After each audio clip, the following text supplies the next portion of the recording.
A raucous Memorial Stadium greeted the Colorado Buffaloes in Lincoln last Saturday evening. Anticipation filled the air. It's your time to shine. Not taking anything for granted. Whether you up, whether you down. Look at your neighbor and know that you got his back, know that he got your back. If you play your game, if you do what you're supposed to do, stay consistent, stay committed, believe in yourself, believe in your team, anything is possible. The Huskers did not disappoint the fervent fans as the game kicked off. Shotgun look, Dowdell off to the right of Dillon. Tight formation to the left, one wide out right. Dillon claps the hands, gets the snap, gives it off to Dante, has another seam, 10-5, touchdown, Nebraska. Sanders goes to the silent count, gets the snap, steps throws, passes, intercepted, touchdown Nebraska. Pick six, Tommy Hill, pick six, Big Red. As the first half wore on, Nebraska continued applying pressure to CU on both sides of the ball. Snap back. Huskers coming after him. He steps up, gets hit, bounces away from the pressure, looks downfield, gets hit a second time and goes down. Brought down by M.J. Sherman. Third sack of the quarter. A 5-yard loss on the play. Iola waits, claps, gets the snap. Back to throw. Here comes a corner blitz. Shows a little pass is nearly picked off. No caught. And then caught by Ramier. And into the end zone for a touchdown. The Colorado defender had the ball, bobbled it. Ramier took it away from him and dashed in for 6 points. The Big Red held a 28-0 lead as they headed to the locker room.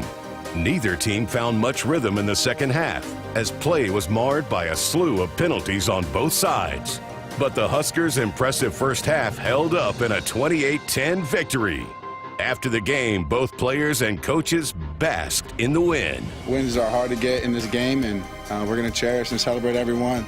But, you know, this one meant a little more to us. Rivalry game, things that were said last year. I'm proud of our guys who went out there and handled what we needed to handle. It was electric, you know. I mean, again, the crowd noise was fantastic.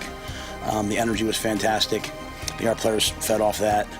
You know, in this modern era of communication, all that, it's really hard to play in an atmosphere like that. So, thank you to the student section. They were there early. Thank you to our fans.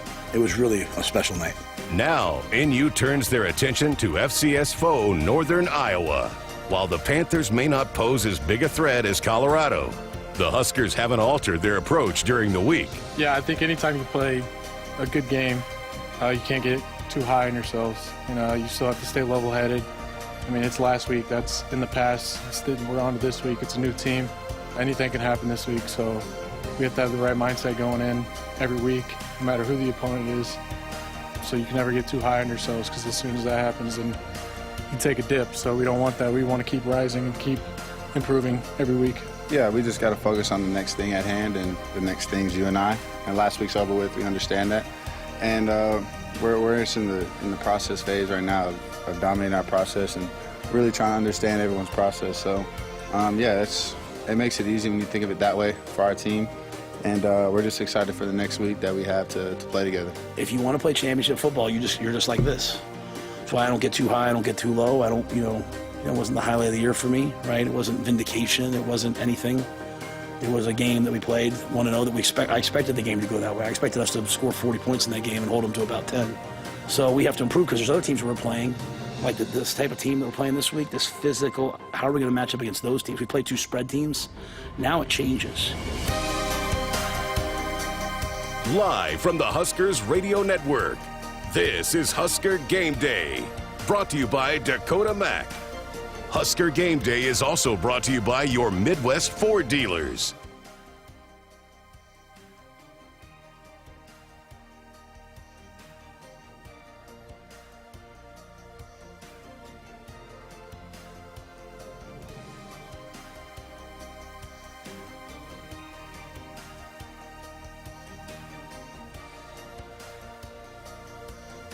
Now, here's your host, Ben McLaughlin.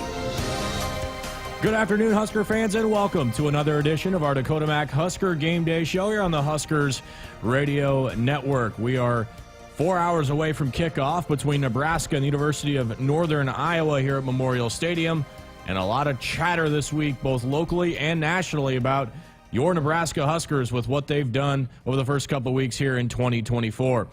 Good afternoon and welcome to another edition of our program here on the Huskers Radio Network. Ben McLaughlin, joined as always by Husker color analyst Damon Benning. Josh Hilkman producing for us again. DB, man, quite the week, and you knew it would be leaving the stadium with all the hype that went into Colorado, especially the way the game transpired in the first 3 series of the game and the way Nebraska was able to really dominate that game. You had a feeling there was going to be some fallout locally, not only locally, but nationally, and that's certainly been the case. This is the most chatter about a Husker football team for the positive since I can remember. Yeah, it's going to be interesting to see kind of how we handle it, right? I mean, reading about yourself, feeling pretty good about yourself, having to stack multiple games on top of each other and learning to deal with success. Will Nebraska come in today with the ink still fresh and wet on their fingertips from reading about themselves, or will they dial in and know that their coach wasn't particularly happy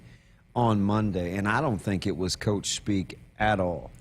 Well, I think he's looking for this team to get better in a few different areas. And again, this all goes back to a conversation that you and I had on your show in the summer, and I didn't really want to allow myself to go there because I didn't want to put the cart before the horse. But now that we've kind of done it, I think the conversation's worth bringing up again about handling success as a fan. Like, what should we allow ourselves to do? What's a realistic thing to do? Like, certainly Vegas expected Nebraska to win that game. I think when you looked at Colorado on tape, they certainly had a lot of holes, and you felt like Nebraska was going to do as good a job as they can exposing those. But 2-0, first 2-0 season in a long time for this team.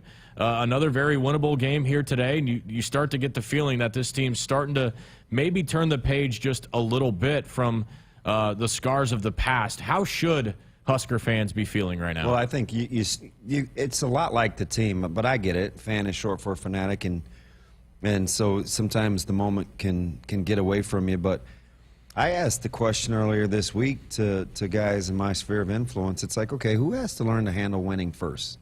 The players, the coaches, the fans, or the media? And I would probably start with the fan base, and then second, probably the media, where, you know, we've got to get into the habit, if Nebraska has success, that it's okay to have nice things, right? We don't have to second guess everything or pick at this or pick at that. Or sometimes, you know, if I would have told you that Nebraska would have had the ball 9 minutes and 30 seconds in the third quarter, had 9 carries for 51 yards, had 7 completions out of 10 pass attempts for 44 yards, no turnovers, you probably would have taken that. Now, what I left out was they were 0 of 3 on third down and 3 of 28 in terms of penalties. But we sure had a lot of hand-wringing and consternation over play calling. I'm thinking, you know what, Nebraska's got to learn to coach and play with a lead, too. We got to allow for a little bit of grace with that. So it was a really interesting week, and I felt like when Coach Rule came back on Thursday, B-Mac, and he said, you know what, maybe I shouldn't be so literal with you guys. I'm thinking, yeah, he doesn't think we're handling winning very well. Well, and it's amazing because what you're saying in conversations I've had with fans this week, too, I walked away from at least 2 or 3 different conversations with different people going, it's amazing how fast we fall back into old habits as fans. I don't know what it is. Like, it's not, like, do we not remember how this felt 1 year ago? Yeah. Like, it's not like, oh, like, we're just going to invented ways to lose, and now it's like we're right back to, like, this is exactly what everyone wanted last year, but yet the never satisfied type approach. That's kind of the vibe I got, and certainly I was going to bring up Coach Rule's media session because certainly he was Mondays or Thursdays. Thursdays. Yeah. Certainly he was picking up on it as well. It's such an interesting dynamic because I think now that there's outside national influence other than just what we're all telling ourselves around here, you know, hearing Kirk Herbstreit go on a monologue about Nebraska today on game day, hearing Pat McAfee, who, well, I think Kirk wants to be right, doesn't he? Because that's probably this. At least 2 or 3 times before the season started, he said Nebraska would be 7-0 heading into Columbus, and I'm thinking, ooh, That's awful lofty, Kirk. Even I don't believe that. You know what I mean? And then he doubled and tripled and pushed all his chips in the middle on that today. Yeah, he's all in on that. You're right. I mean, this week has just been so interesting, and not even because of the game necessarily. Like, we're not talking about the Tommy Hill pick six. We're not talking about Nebraska's D-line absolutely manhandling Colorado's O-line. Well, this is the type of stuff we're talking about. Are they going to be 7-0? You know, what type of effort are we going to see today? Just completely glossing over, it seems, the 4 quarters that happened a week ago from Saturday. I certainly didn't expect this week to go like this, I guess is my point. Were you surprised, speaking of expectations, that – because I know I had a little bit of concern where I said, even on the show talking to you, I said, can it be that easy – that Colorado just can't block Nebraska? Like, it didn't seem right. But after about a series or two, it was like, wow, it is that easy. Colorado can't block Nebraska. Did that surprise you? Well, and I wanted to give you the simple answer to a simple question, but my first thought was, okay, well, they couldn't block us last year.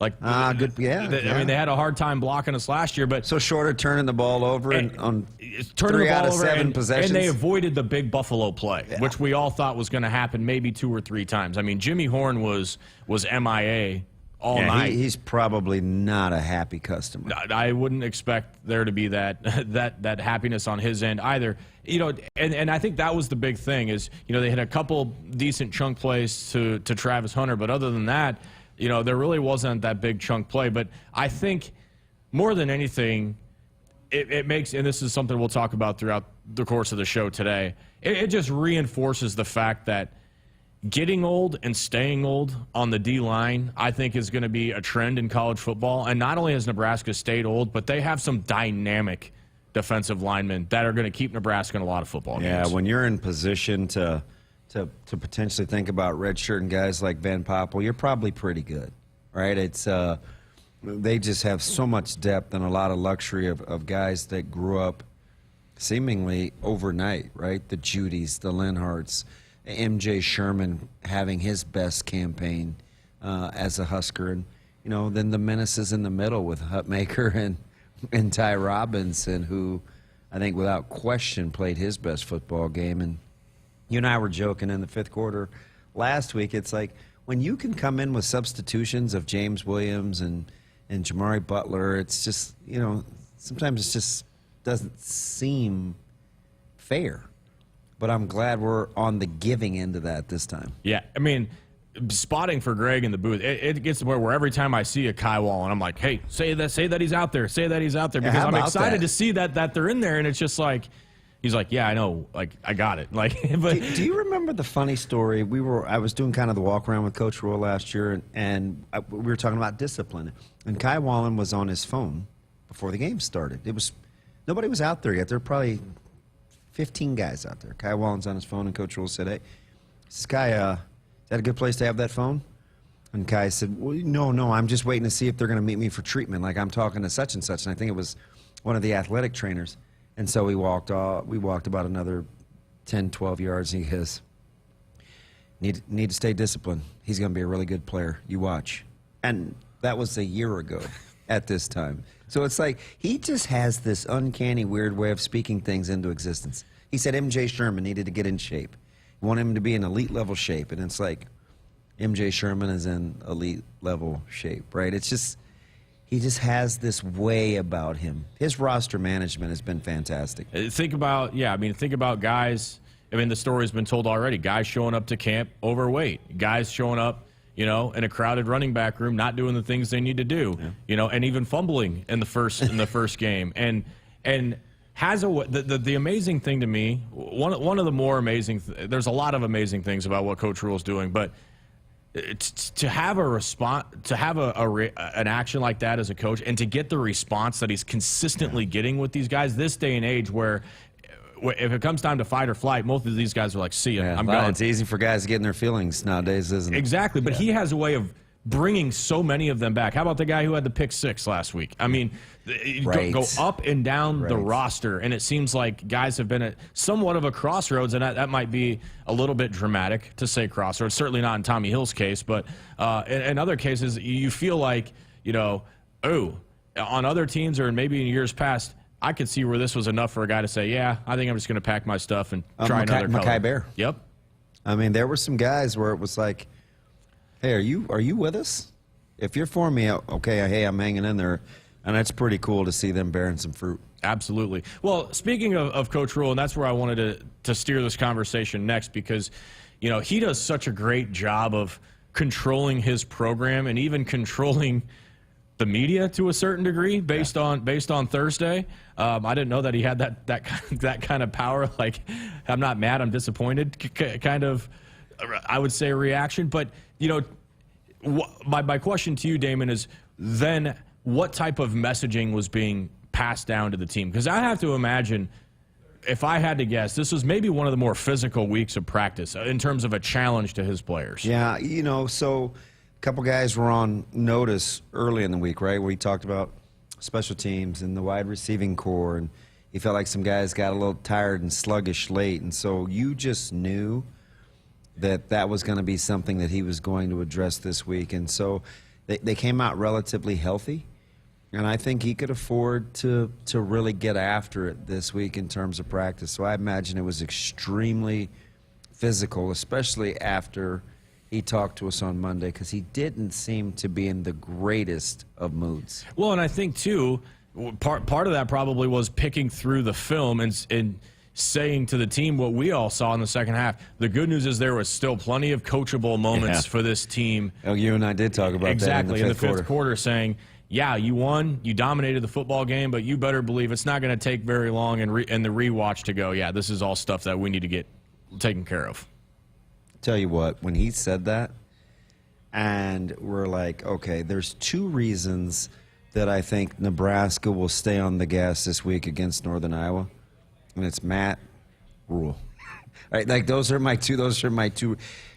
He's so competitive and just obsessive enough where he's just not satisfied. I think he was serious. I told you what he said when we were walking around before the game.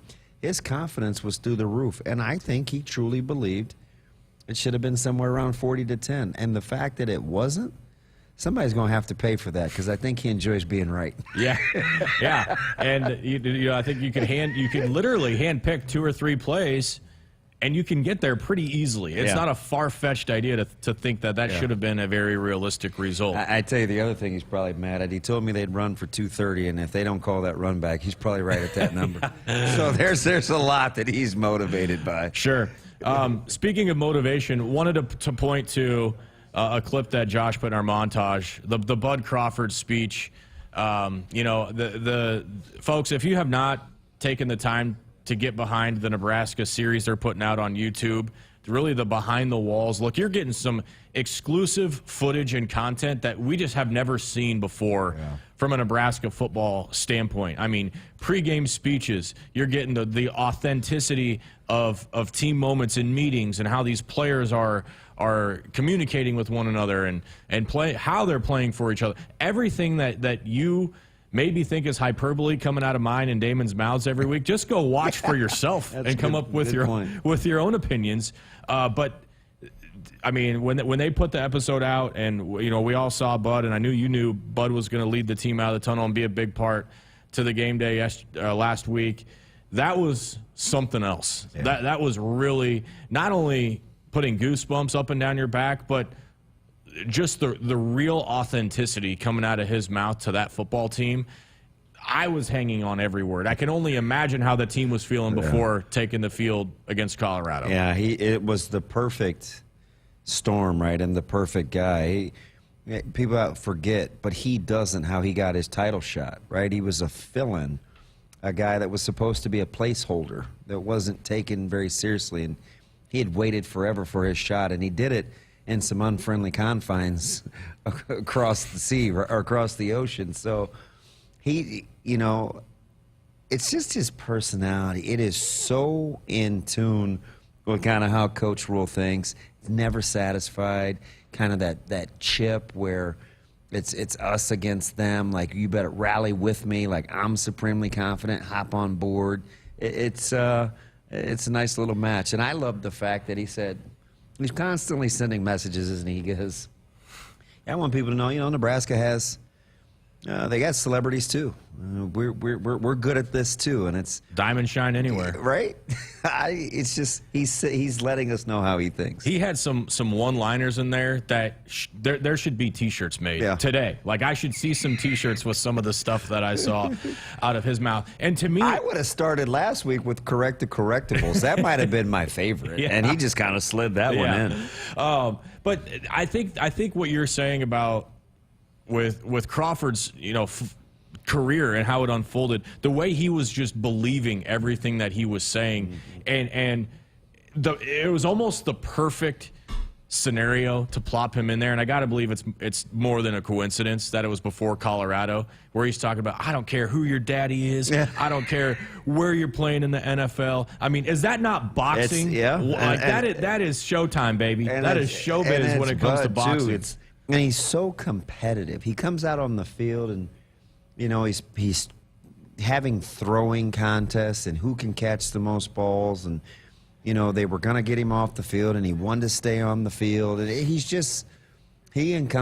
embodies the way that I think Coach Rule wants to approach this football team, and they finally got a chance to meet. And I'm sure there was a lot of football players in that room that maybe knew who Bud Crawford was, or maybe didn't have any a big boxing person. I'm surely not in a room full of college kids. Everyone's aware of boxing these days. It seems like everyone's going to the octagon with the combat sports, but there's some beauty in boxing. I think certainly still to this day. And I'm sure science, B-Mac. And I'm sure a lot of players are going, okay, like what is the story of Bud Crawford?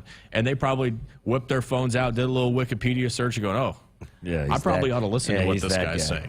Yeah, it was just really cool. And then the exclamation point, having him come lead the team out of the tunnel, and I mean, he would have strapped some pads on. There's no doubt. There's no question. Oh yeah, about he'd figure it. Yeah, just tell him that he can't. I mean, they're really the same person. What I wanted to see him do was a little more ping pong, because both those guys consider themselves great ping pong players. Coach Rule and Bud, that would be one I would need some admission. That's just that video might get a click or two if you were to put something like that on the interwebs. Man, what a start to the show. Huskers and Panthers tonight. UNI coming into Lincoln. This is a football team that's 2-0, coming off a victory over St. Thomas last week and starting a stretch of 3 consecutive road games. So we're just under 4 hours away from kickoff here at Memorial Stadium. Cornerstone Bank is committed to providing you game-changing solutions for your financial needs. Bank on a solid foundation. Cornerstone Bank, member FDIC, equal housing lender. We'll step aside for our first break. When we come back, we'll get into a little bit of what we really liked and things we hope to see a little bit better from the Huskers tonight against UNI from last week against the Colorado Buffaloes. Stay with us. Today's broadcast of Akrs Ag Day is presented by Beck's Hybrids, Central Valley Ag, Channel, Valley, Pioneer, FMC, Calcium Products, Farm Bureau, and Streamline. In the heartland, where ambition thrives, there are those who are made and those who are made for more. Just like the Huskers on game day, Kloss, a leading producer of ag equipment, unleashes the power of ambition in the field. Discover why our cutting-edge machinery and unwavering support aren't just a promise, they're a commitment to your success. Because at Kloss, we know you are made for more. Visit your Kloss dealer or CLAAS.com. Hey, son, can you hand me that vice grip? As any farmer or rancher knows, having the right tools in the toolbox is important. That goes for your ag lending as well. If you're considering expansion, restructuring debt, or purchasing equipment, call Dakota Mac. We have a toolbox full of lending solutions to help you with your ag financing needs. Hi, it's Boyd Minnery from Dakota Mac. Call me at 402-463-4637. Learn how Dakota Mac products can work for you. This is Husker Game Day, brought to you by Dakota Mac. You're listening to Big Red Football. From Omaha to Ogallala, Nebraska is 2 million Huskers strong. And Medica has health plans to cover them all. From the farmer with a growing family, to the barista at the corner coffee shop, to the grandpa who gets his grandkids off to school. No matter where you are in life, we have health plans to meet your needs. We got your back. With Medica, you're not just covered, you're cared for. Find out more at medica.com.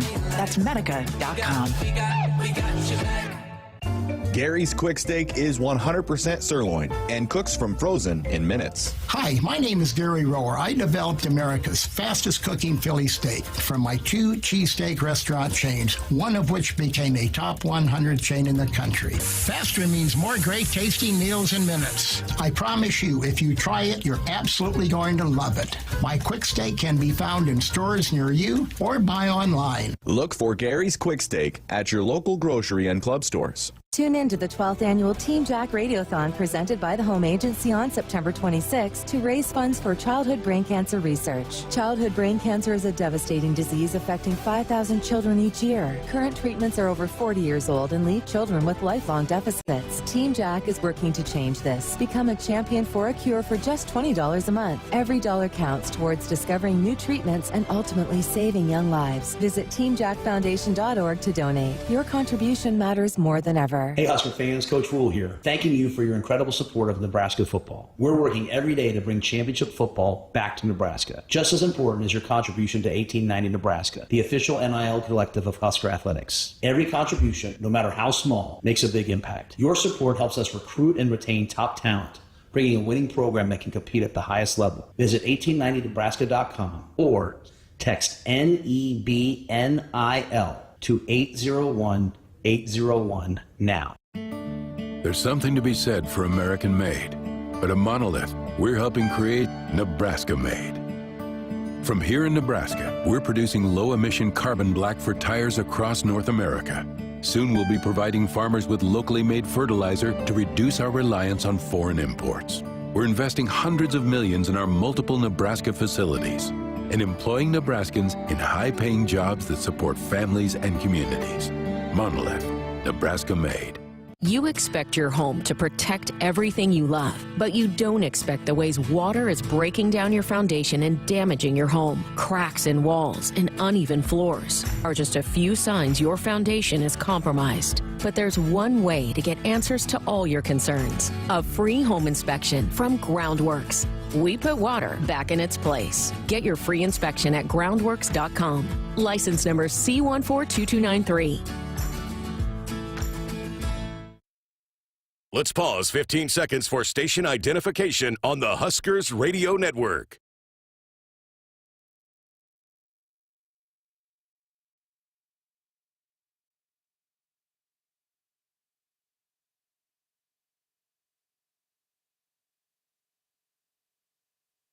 You're listening to Husker Game Day, brought to you by Dakota Mac on the Huskers Radio Network.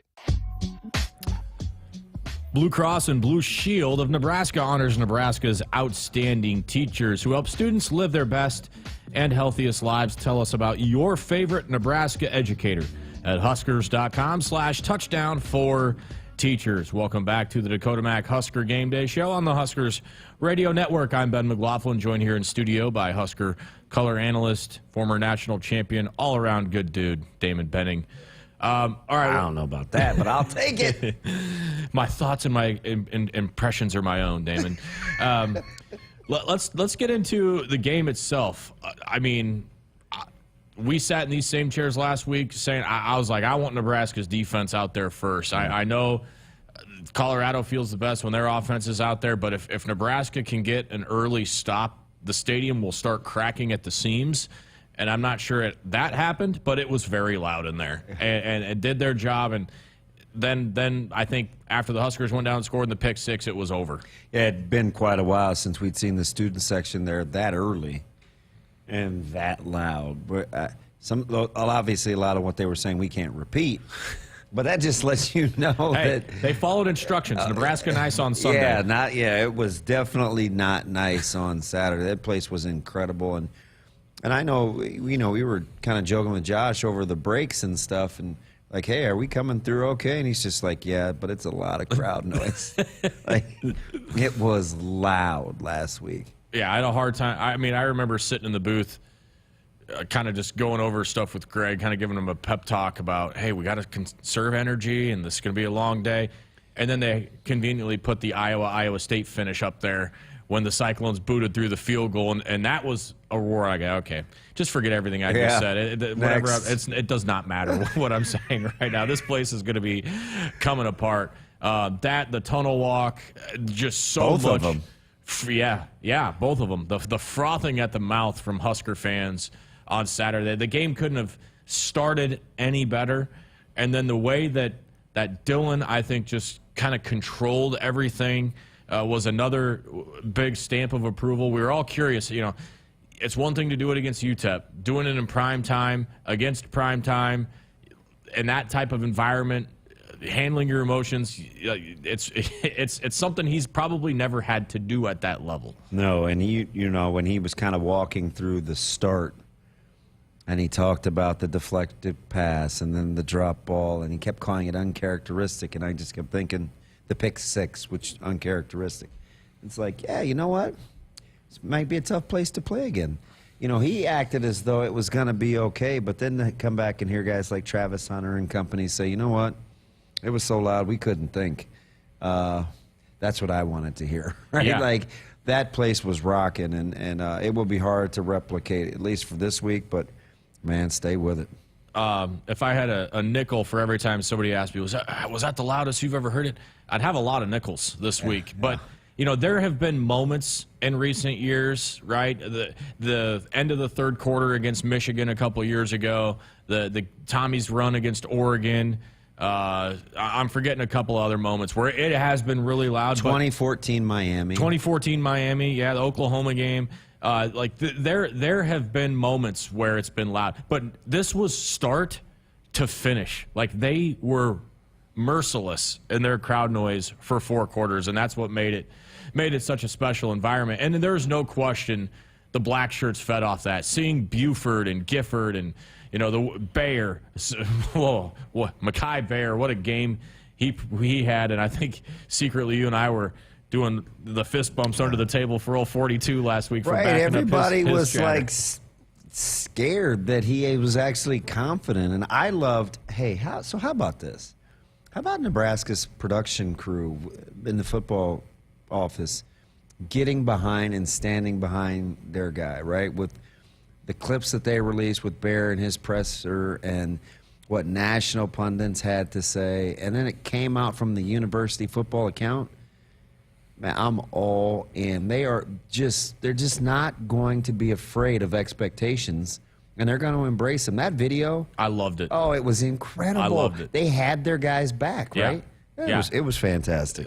Receipts, I think, is what the kids call that's that. what the kids say. Yeah. Even receipts. Let's talk a little about the rushing attack. And arguably my favorite thing to come out of the Saturday's game was, most of us have probably seen or heard the clips of Shiloh chirping at the coin toss, and what Dante had to say after the game about, I probably could have scored on that first run, but at the least make him miss. But I was going to send a message and run that dude over. Yeah. And message received, I think. That was, I think, the kind of the game within the game. Like, that play almost summarized the 4 quarters of football that we saw. It was incredible, too, especially coming off the pregame talk where we said we were kind of breaking down the different styles of the running back, and I said Dowdell's the guy that'll just run down the hallway, sprint. He's not moving to the left, he's not moving to the right, he's just sprinting down the hallway. And that opening series, I mean, you had to be pretty impressed with the level of physicality for 4 quarters in that one. There was a whole lot of hitting going on in that one by both sides. Yeah. Colorado's defense tackled fairly well, and Nebraska was bell to bell, whistle to whistle. Oh, your overall impressions after your rewatch of Nebraska's offense. I already know, listening to some critics of Dylan are going to say, he just doesn't wow you. He really only made the one good throw down the field to Lloyd or whatever. People are going to say what they want to say and have their agendas. But when you went through the rewatch, what did you think of Nebraska's offense, of the good, but even stuff that I think you're going to want to see improve tonight? Yeah, I think the big thing for me was I like the concepts, right? You just don't get out of bed and complete 77% of your passes. Right? I felt like Nebraska ran the ball well, and he'll start to take his shots and understand the checkdowns versus shot plays, and I'm okay with that. But for Nebraska as a whole, I could see what they're trying to do. We talked about it real time. Hey, listen, I could see with the quick game and the screen game, Nebraska wants to win out there on the perimeter. And Colorado's DBs are going to get paid too, right? They had a couple of they have two really good corners, right? Yeah. And Hunter and McKinley, and those guys earn their paycheck too. So, I mean, Nebraska, you heard Coach Rule talk about it. They want to get better on the perimeter and this, that, and the third. But I could see conceptually what Nebraska was trying to do, and I like the fact that they're starting to have some sort of a semblance of an identity on offense. And I feel like the obvious reply to somebody that isn't oozing with the statistics of Dylan, why play hero ball if you don't have to? Yeah. I mean, we're not out here playing style points. Like I think what Coach Rule said about scoring 40 last week could have very easily happened with the offense that Nebraska ran out there. I mean, the long touchdown and I had been a back. part of that in that stadium, BMAC, where it was 17-0 at the half against Colorado in '94, and the place was raucous. And I think that game ended up 24-7. So we played a 7-7 second half, and you know what we weren't? We weren't mad. Yeah. Right? We win, move on. Nobody's going back to critique style points in that deal. We won ugly that whole year, especially on offense. So I said it about when you beat UTEP. Don't apologize for the opponent and don't apologize for winning. How many times have we looked pretty on offense and not won a football game in recent years? And you know the funny thing is just at some point, man, it's okay to have nice things.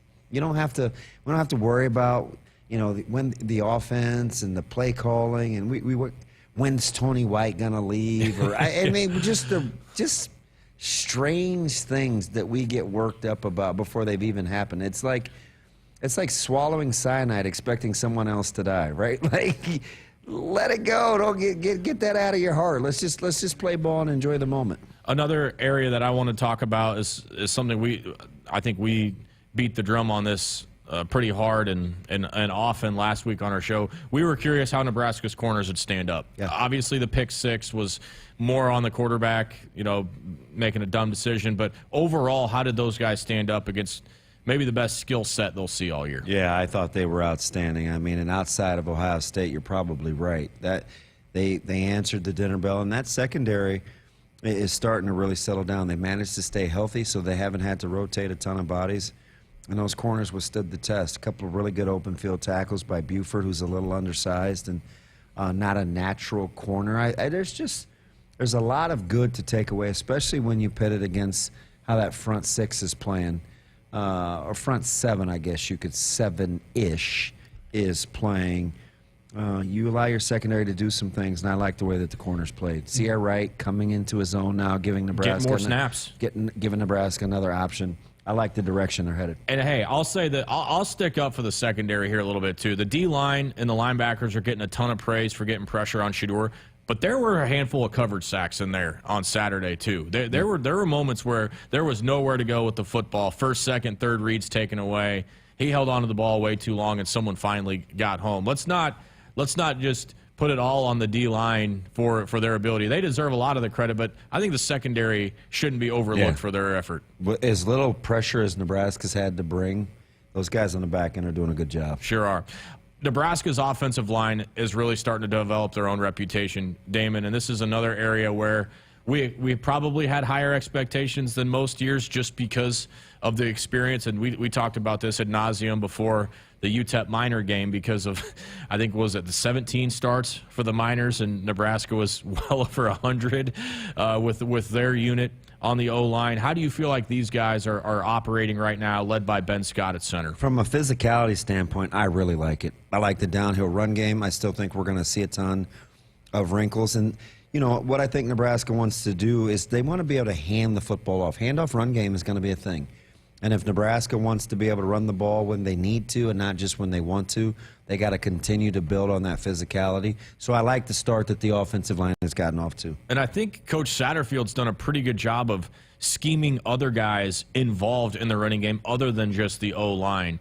You know, to see that action where, you know, they're pulling Fedoni down or Lindemeyer or Borkature down, you know, into the two-hole right off the center and, you know, basically acting as a lead blocker. I really loved that concept against Colorado because it was putting our guy basically against a middle linebacker or a nickel one-on-one, and so many times Nebraska's back was winning that matchup. Yeah, it's just so nice to see just the level of physicality and scheming matchups. Our guy against your guy, and let's see who's tougher, at least in that moment, and you're starting to really build an identity. It is a very physical offense. And you heard the coaches, listen, we want to win out there on the perimeter. And to win on the perimeter, we need a level of physicality. And I like the fact that they keep driving that message home. We have to talk about the special teams. This was a very popular area to discuss this week. I think, kind of fits into the mold of what we were saying in the first segment about not having nice things. This was another quick thing outside of the play calling people wanted to point fingers at, and I think Coach Gruel would agree from this standpoint that just has to be better. Started with the big kick return. Thankfully, the defense kind of stepped up there. Buschini had a really, almost perfect punt. But there's a lot of areas that needs to be looked at with special teams because, as we all know, playing in this league, there are going to be 2, 3, 4 games that's going to come down to that phase of the football. Yeah, place kicking's got to get better. The snapping has got to get better. And, Nebraska's return game is starting to come around, which I'm excited about. And I think positional punting, right? He's been good inside the 20, but he has outkicked his coverage a couple of times. I think they're 99th in net. But he has made good pressure punts. So there are some positives, but it's going to continue to be a work in progress, especially when the other facets of their football team seem to be rounding into form. The Huskers Radio Network Broadcast Center is sponsored by Akrs, the Midwest's premier John Deere dealer supplying the equipment and service to advance agriculture and much more. Akrs solutions for every field. Alongside Damon Benning, I'm Ben McLaughlin, Josh Ilkman producing for us. We are underway on our Dakota Mac Husker Game Day show, and more foot traffic happening around Memorial Stadium now, and I'm sure more vehicle traffic as well making their way to the capital city. Let's get a check of our traffic for the first time today, and welcome on Trooper Brett. Good afternoon, Nebraska fans. Traffic is flowing steadily in most areas heading towards Memorial Stadium ahead of tonight's game against the UNI Panthers. Currently, there are 3 vehicles with flat tires near mile marker 407 on I-80 eastbound that NSP is on scene assisting with. Please exercise caution and anticipate slowdowns in the area. If you're entering the Capitol from the east and looking to avoid delays, you can exit at 27th Street to avoid congestion on I-180 southbound. If you're coming in from the west, consider taking Highway 77 southbound to Rosa Parks Way. Fans, for every game plan leaves room for adjustments. If your game day involves alcohol, call an audible to have a sober driver get you home safely. I'm Trooper Brett with the Nebraska State Patrol Traffic Report on the Huskers Radio Network. This traffic report is brought to you by the NDOT.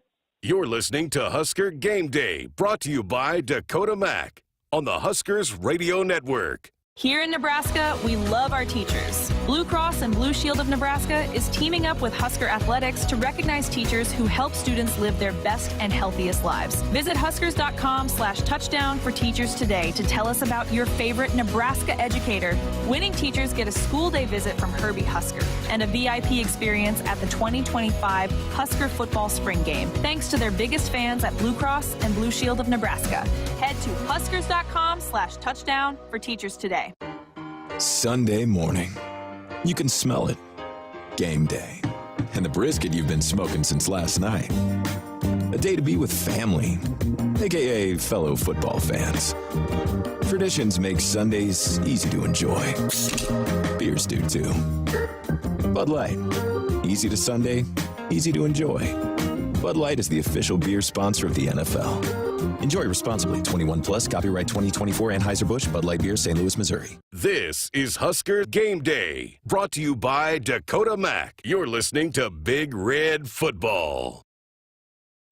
Hi, it's Sam McEwen from the Omaha World Herald. And I'm Amy Just from the Lincoln Journal-Star. Hey, listen, HuskerExtra.com and the Husker Extra mobile app have the best coverage of Nebraska sports. Our reporting team shares features and analysis of all Husker sports, along with the latest recruiting news and more. Plus, Husker Extra subscribers have access to our exclusive podcast, The Showdown, where we share our latest insights and expectations. Go to HuskerExtra.com or search Husker Extra in your app store.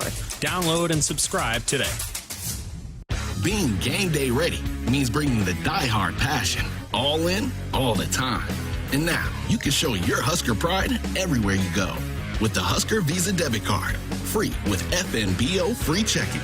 Gear up, game on, and give it up for the Big Red. Every time you pay. The Husker Visa Debit Card. Only at FNBO, the Bank of Husker Nation. Bring it. Get yours today at fnbo.com/Huskers. Member FDIC. Woodhouse has been your premier destination for your automotive needs since 1975. Whether you're looking to purchase a new vehicle, sell your current one, or looking to service, our team ensures a convenient and seamless transaction from start to finish. Explore our wide selection of top brands and enjoy the peace of mind that comes with our team's dedication and decades of trusted service. Get started online at woodhouse.com and experience the Woodhouse difference today. To be a part of Nebraska medicine. Hi, welcome. Is to be a part of something extraordinary. Nebraska Medicine, how may I help you? Because these are the doors that open doors. How are you? To growth and opportunity for each other and for our community. That went really well. For those who know that the academic experience. You know what? I agree. The life experience that you get here is beyond what you can get anywhere else. And that's exactly why here is where you belong. Join us at nebraskamed.com/careers. Nebraska Medicine. Together, extraordinary. I would have never had the chance to see my daughter become a doctor. Because my mom wore her seatbelt that day, I get to hug her when I go home. And then it clicked. Because I wore my seatbelt, I learned that one moment in time can change a person's life forever. Brought to you by NDOT Highway Safety Office. The day we were hit was the second to last day of our high school careers. We were about to graduate as best friends together. And then it clicked. Because we wore our seatbelt that day, we still get to experience life together. Brought to you by NDOT Highway Safety Office. COVID-19 cases are on the rise, and peak flu season is almost here. Save time and get the updated COVID-19 vaccine and your flu shot at the same time at Hy-Vee. Schedule your updated COVID-19 vaccine and flu shot online today, or just stop by any Hy-Vee pharmacy whenever it's convenient for you. No appointment necessary. Plus, when you get your flu shot at Hy-Vee, earn a 20-cent fuel saver. Your Hy-Vee pharmacy is here to help you and your family stay healthy. Some restrictions apply. You're listening to Husker Game Day, brought to you by Dakota Mac on the Huskers Radio Network. Welcome into this week's Corn Husker Conversation. I'm Jessica Cooney, and joined this week by senior defensive lineman Jamari Butler. Jamari, thanks so much for being here. Thank you for having me. What a week last week. Let's go back, first of all, to the win over Colorado. How much fun was it to play in that atmosphere and for the defense to perform the way you guys did? It was very fun. You know, that's probably the most fun I had here in a while. And for the defense, I mean, that's just what we do. Yeah. You know, that's the standard we play to, and we try to practice that way each day in, day out. There's a picture floating around of a video, I think, of you getting to celebrate with your mom post-game. How Yeah. special was that to get to share that with her? That was probably one of the most special moments of my life, because my mom, she hasn't made a lot of games, and for her to be there in that moment at probably one of the most biggest games I'm going to play here, that was a surreal moment for me. You know, for you guys to play the way you play, you talk about the standard. What's gone into that and understanding the standard and then making sure that you play up to that day in and day out, not just on Saturdays, but every single day? I mean, you know, Coach Rule, he talks about the process, and I believe in the process, because whenever we do it and do things how he says it, it works. So, you know, we kind of just, in practice, no matter where the ball goes, like even if they throw it out of bounds, just try to get all 11 to the ball. You know, people punching at the ball and just running to the ball with bad intentions. That's how we look at it. And we have fun doing it. So, I mean, that's the standard we set for ourselves. What I thought was great on Saturday after the game, you know, I talked to the defensive backs, and they were like, we got to give it up to the D-line. The D-line was like, oh, well, the guys on the back end played so well, and you guys were so complimentary of each other. How important is that to know, hey, it takes all of us. It takes every guy on the field to be able to have the performances that we want to have? I mean, that's probably the biggest thing we talk about as a team, you know, complimentary football, because Brian punted the ball down to the 1-yard line, but nobody talks about that. Yeah. Although Tommy did get the pick six, you can see John Bullock cut off Travis Hunter as he's trying to go inside. So it's just flowing through all phases of the game. And, you know, complimenting each other like that, I feel like it'd give us a boost of confidence, because we know behind us, okay, they're going to cover everybody, and then they know up front, we probably not going to have to cover for that long, because our D-line going to get us at. Yeah, that's great perspective. Also this past week, you were awarded the Brooke Behringer Scholarship, which means a lot to this program. When did you find out, and how special was that for you to get awarded that scholarship? So I didn't know until they called my name. I kind of knew as he was giving the speech, though, because he just kept saying number one. Coach Brown, he just kept saying number one, so I'm like, nah, no way, I just won this. And then he called my name, and it was just a surreal moment, seeing where I came from, and, you know, being awarded that scholarship and knowing how much the Behringer family means to this stadium. Yeah, you talk about the characteristics that they look for in the player each year, you just said how far you came to get there. What has gone into that to make you be that person that they wanted to award that scholarship for? I feel like it was building confidence within myself, because my first 2 years here, I thought, like, nah, I don't belong. But over the course of me just working hard and, you know, just coming in and day out, I feel like it helped me build those characteristics. You talked about number one, that single digit. I know that was important for you. So when they announced that you're one of those guys wearing a single digit, what did that mean to you? It meant the world to me because, you know, your teammates vote you. And for them to look at me like I'm one of the toughest on the team, they look at me like I'm a leader, it meant a lot because I know these guys trust me. How have you grown in that regard to being a guy that is one of the leaders and one of the guys that they look to lead this football team? I mean, I'm going to piggyback off last year again, even though I don't like talking about it. So we had that Sunday practice, and when I was speaking, just how everybody was looking at me, and that's probably the thing that boosted me to speaking out more than most, because I know, like, I can say whatever, and they're going to listen to it. Take us through that, just taking that on. Like, you know, why did you realize that was important for you to be that guy? What's that been like for you to be that guy? I mean, it's scary because, you know, I don't feel 100% every day. But I know, like, if I'm not feeling it today, somebody else going to be feeling it. And, you know, just getting that juice from my guys. You know, I talk to them a lot, try to motivate everybody. Like, even as we're, like, running out there, like, we were just talking to each other, like, words of affirmation, like, let's go, let's do this, we finna get a stop. And I mean, it just the guys around me is the reason why I am the way I am. That's great. You had talked earlier about you believe in what Coach Roll does. There was a time when the coaching staff changed. You did go in the portal for a minute and came back. Can you take us through that and why you decided that you wanted to be a part of what Coach Roll was establishing here? So I remember, like, watching Coach Rule Baylor teams, and each year I kind of, like, watched them progress. So when he talked to me and I kind of heard it for myself, I was like, okay, he's not lying because he's did it before. Like, he's a winner. And, you know, this is where I came from out of high school, so I'm like, I want to win wherever I came from. So how thankful are you now you made that decision? Man, probably the best decision of my life.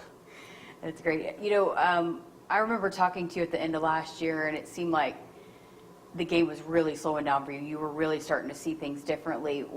How different does it feel out there for you now, and what are you seeing out there that's allowing you to play at the level you're playing at? I see more, like, tendencies and, you know, like, formations, because they always say, like, it's a copycat league. So, you know, big plays that hit on us, I know for a fact we're going to see them again. So just catching on to those tendencies. And then, like, as far as, like, certain players do certain things on certain plays, and they're not going to change up what they do. So just reading into the little things and the little cues has helped slow the game down for me a lot. Was there a certain moment that you felt like, because you had said earlier, you're like, I don't know if I belong here, but was there a certain moment where you're like, I do belong here, I am good at this football thing? Yeah, it was when we was playing Illinois last year. And, you know, just seeing how we kept taking the field, and everybody was just matching each other intensity, and I'm like, nah, I'm not out here for no reason. Like, I definitely belong.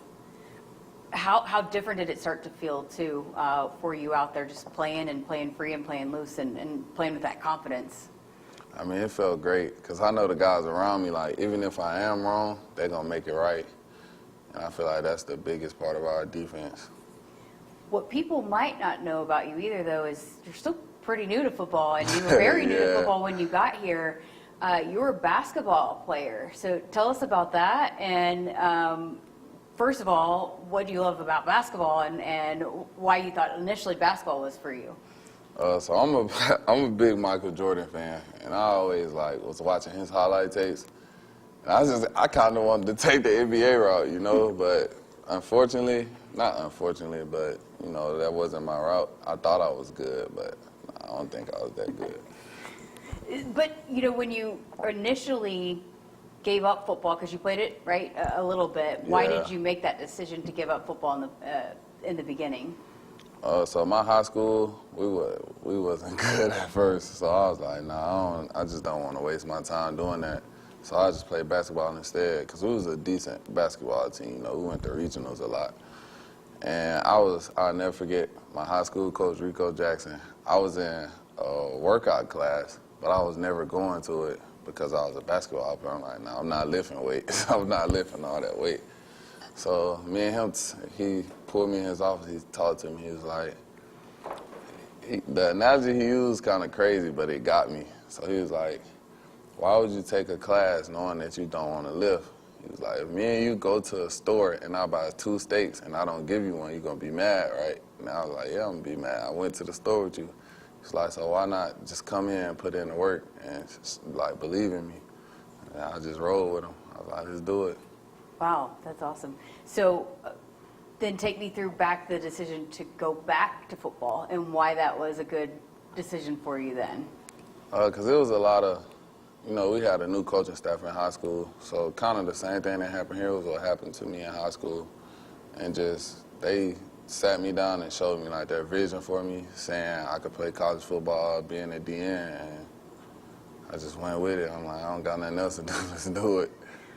You know, that being said, how much did basketball translate for you and some of the skills that you bring to the football field? How much did that help? Did you feel like some of the things that were on the basketball court for you translated to football? Yeah, probably the footwork the most, because even when I'm pass rushing, it's just like doing a basketball move. So I say the footwork for sure is the most that translated. So you get to college then, after playing just 1 year of high school football. What was the first full season of college football like for you? Stressful. It was so stressful. It was stressful. And then even the weight sessions, I'm watching people bench 225 and I couldn't even bench 185. So it was stressful for sure. You said earlier too, just when you doubted, what kept you believing? What kept you going when you thought, I don't know if I belong here? Caleb Tanner and Garrett Nelson. Really? Yeah, they just kept talking to me. And then Coach Mike Dawson, he showed me their film from their freshman years compared to their junior years, and you just progressively see them getting better. So those guys took me under their wing, and they just kept talking to me. What were they saying to you? Garrett was telling me each game he'll tell me your time gonna come, your time gonna come. Just stay with it, stay with it. And then Caleb, he was like a big brother to me, so I was kind of always around him. And I was just watching the things he do and seeing how he carried himself. And he used to tell me the same thing, just be ready when your number called. Did you believe him? I did. You did? I did, for sure. So what would you say then to those guys, and now look where you are, and there was a point where it was thanks to them that you kept going. What would you say to them? I'm very thankful for them. They probably don't even know it. They meant, those words that they were saying to me meant a lot, and probably more than what they thought. So being what they did for you, how important did you find for you to do that to some of the younger guys when they start coming in? Man, that'd be the first thing I'd be telling them. Because, as a young guy, you expect to play. Coming in, you expect to play. So I was telling them the easiest way to get on the field is learn the playbook, because we've had freshmen play. Obviously, Cam Leonhardt, Prince Will, they came in and played, but they knew the plays. And, I was telling them, just make sure you know the plays, because your number going to get called, and you never know when. What has Terrence Knighton helped you with most in your game? Just being more violent, because I was kind of always chill. I can't explain it, but I say just being more violent every play, day in and day out. Even at the start of practice, he telling me every play. And it just keeping that in my mind kind of keeps my mentality going. When you guys talk about being the most physical football team, how does that come to fruition? How do you guys get there? It's one thing to say it, but then it's another thing to do it. So is it a mentality thing? Is it a want-to thing? How do you become the most physical football team? I mean, it's really both, you know, because we do it in practice, and there be some days in practice like you don't be wanting to hit, but it's like, okay, if I don't feel like doing it, but he do, then I got to match him. So I feel like it's more a mentality thing, you know, and you don't want to look like the sore thumb sticking out. So when you guys talk about, you know, the 1 week at a time, one game at a time, it's, again, another thing that's easy to say, but it's another thing to buy into it. Why has that become such an important mentality for this team? It doesn't matter who we're playing, but we have to improve this week. Because, I mean, we play a team, we look at them like nameless faces opponents. And what Coach Rule always says is you versus you.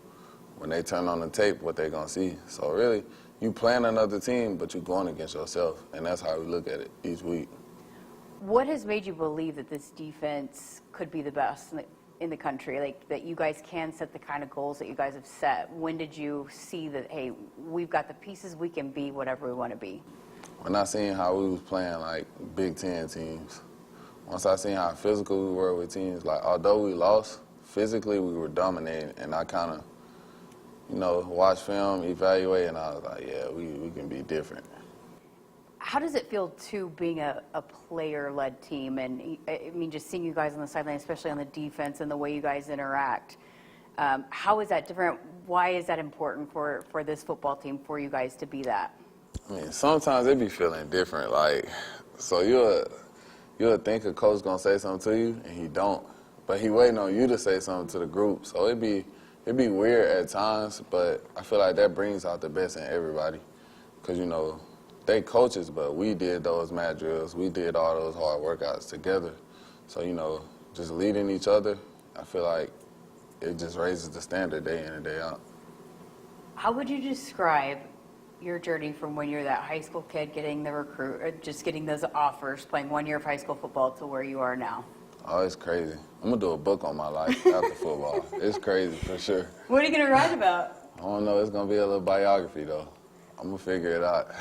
Well, what do you hope people take away from your story then? Just keep working. No matter what happens, just keep working. Because I faced a lot of adversity behind the scenes, like out the field, that nobody really know about. So no matter what, just keep working. Sun gonna shine another day. All right, let's circle back to this week and this matchup again against UNI. You talk about nameless faceless opponent, but what are the goals of the defense this week? What do you need to accomplish this week to continue to grow and be where you guys want to be? We just want to be better than last week. Just like they said, this Tuesday had to be better than last Tuesday. So, you know, just coming in this week, not being complacent, just keep stacking. Awesome. Great stuff. Thank you so much for being here. Thank you. Thanks to Jamari Butler for sitting down with us for this week's Cornhusker Conversation presented by Woodhouse. Woodhouse has been a trusted partner in your everyday since 1975. Shop for your next vehicle with the home team at Woodhouse and the official auto dealer of Husker Athletics.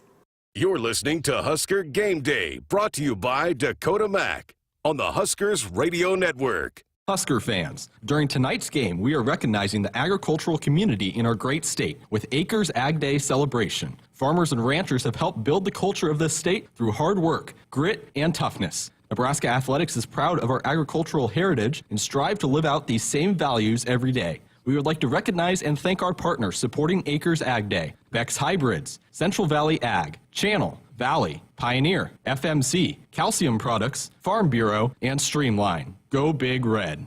At Beck's, we stand up for the things that matter most: our faith, our independence, and helping farmers succeed. As the largest family-owned seed company in the U.S., we believe in the integrity of remaining an independent family-owned seed company. Since our founding in 1937, we have continued to produce quality products backed by a quality family of employees and dealers dedicated to serving American farmers. And that's something to be proud of. Beck's, founded in faith, forged in America. For more information, visit beckshybrids.com. This is Husker Game Day, brought to you by Dakota Mac. You're listening to Big Red Football. Feel like you're always on the run? Me too. As an independent financial professional, I help all kinds of busy people. Young families planning for college, couples working toward retirement, people securing their legacy. Wherever you are in life, Emeritus can help you get more out of life with insurance, employee benefits, and financial services. You're moving fast. Let's help make sure you're on the path to a fulfilling life. Find your next step at Emeritus.com. Insurance products issued by Emeritus Life Insurance Corp. For generations, hardworking people have relied on Ford F-Series trucks, making them America's best-selling trucks 47 years straight. Introducing the new 2024 Ford F-150 and Ford Super Duty, the 2024 North American Truck of the Year. This is the next generation of built Ford tough. Now get 1.9% financing for 36 months on a brand new 2024 F-150 or Super Duty only at your Midwest Ford dealers. Tired of worrying about what to make for dinner? Try Gary's Quick Steak. It's delicious, convenient, and easy to make in minutes as it cooks from frozen. It also has over 20 grams of protein per serving, is gluten-free, and is made with real beef and chicken. Enjoy sandwiches, enchiladas, stir-fry, quality sirloin, chicken, and corned beef ready in minutes. Simply sizzle, flip, and savor. I promise you, if you try it, you're absolutely going to love it. Visit our website to find a store near you. John Henry's has a brand new membership club to protect your entire home in one program. With a VIP and a deluxe option, we will help you find the plan that best fits your needs. Receive discounts on services and equipment, priority service, complimentary inspections, and so much more. Protect your home's plumbing, heating, cooling, and electrical systems all in one membership. Call John Henry's to learn more. 435-5555. John Henry's Plumbing, Heating and Air. And electrical. Hey Husker fans, Coach Rule here, thanking you for your incredible support of Nebraska football. We're working every day to bring championship football back to Nebraska. Just as important is your contribution to 1890 Nebraska, the official NIL collective of Husker Athletics. Every contribution, no matter how small, makes a big impact. Your support helps us recruit and retain top talent, bringing a winning program that can compete at the highest level. Visit 1890nebraska.com or text NEBNIL to 801-801 now. It's more powerful than the legendary Husker option offense. More powerful than the black shirt defense. It's the sun, and you can harness its power with J-Tech Solar. J-Tech, the official solar energy experts of the Huskers, can help you shrink your energy bills and start saving money now. Solar power is clean, affordable, and it's dependable because the sun always shines on the Huskers. J-Tech Solar for your home, business, or agriculture energy needs. Visit jtechsolar.com. You're listening to Husker Game Day, brought to you by Dakota Mac on the Huskers Radio Network. The Huskers head into Week 3 as the number 23 ranked team in the country. However, they match up with the Northern Iowa Panthers. Coach Mark Farley has UNI set to begin a stretch of back-to-back FBS matchups, starting with the Huskers tonight in Lincoln. In his 24th season with UNI, Farley's Panthers enter this matchup as the number 21 team in the FCS ranking and will look to challenge the undefeated Huskers. At quarterback, an off-season battle resulted in Aiden Dunn winning the starting job. The redshirt junior from the state of Iowa played in only 7 total games prior to this season, but he has started the year with some up-and-down performances. You look at the decisions he made, the communication. I think the first thing you'd look at that is probably unnoticed is we're snapping the ball. He was in command, he had control, and he had the confidence to go with it. That kind of evolved into the other players to keep them on point, so we weren't jumping off sides and getting lined up wrong. We didn't have many of those errors, which are communications errors that start with the quarterback. So that started with him, and then his play I thought was good as well because he was consistent. And I don't know if he can ever play a perfect game, but he's consistently coming back and getting ready for the next play and putting us in a position to win. His debut as the starter went for over 100 yards through the air and 3 passing touchdowns. However, last week against St. Thomas on the road, an 11-for-25 passing day nearly had Northern Iowa looking at a 1-1 start to their 2024 campaign. It's still pretty unclear which version of Aiden Dunn will be on display tonight in Lincoln, but the Big Red pass rush from a week ago will be looking to repeat the success they had against Colorado either way. Dunn looking in the right corner. There's Morency. He's got it. Touchdown, UNI. The strength of this Panthers program so far through 2 games has been the rushing attack. The 3 running backs that will likely make the largest impact on the game tonight are Ty Edwards, Amari Pesic-Hickson, and Harrison Baybui. All three of these runners are over 220 pounds and will be a problem to tackle. Edwards has gone for over 140 yards in both games this season. That's good for the most rush yards through 2 games for Northern Iowa since recent UNI Hall of Fame inductee David Johnson. Edwards starts right, comes back left, slips a tackle. He's got room to the 20, down the sideline 30, foot race to the 40, midfield down the sideline 40, and forced out of bounds deep in Tommy territory. Den Jouet caught up with him at the 34. The grad student leads the Missouri Valley Football Conference in rushing yards through 2 games and is looking to continue this hot streak against the Huskers tonight. Edwards the tailback. 1st and 10 from the 12. Give it to Edwards. Left side. All the room in the world. High stepping into the end zone.